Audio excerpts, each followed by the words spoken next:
جناب نبی کریم صلی اللہ علیہ وسلم نے ارشاد فرمایا، حضرت عبداللہ ابن عمر رضی اللہ عنہ کی روایت ہے، کلکم راع وکلکم مسئول عن رعیتہ، کہ اے لوگوں سن لو، تم میں سے ہر شخص نگہبان ہے، منتظم ہے، ذمہ دار ہے، اور ہر شخص سے اس کی ذمہ داری کے بارے میں سوال کیا جائے گا۔ الرجل راع علی اہل بیتہ، ایک مرد اپنے گھر والوں کا نگہبان اور منتظم ہوا کرتا ہے، اپنی اولاد کا منتظم اور ذمہ دار ہے۔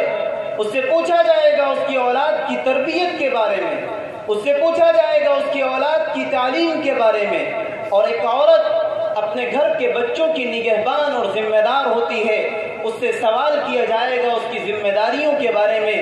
اور ایک بادشاہ اپنی رعایا کا نگہبان اور ذمہ دار ہوتا ہے، اس سے سوال کیا جائے گا اس کی رعیت کے بارے میں۔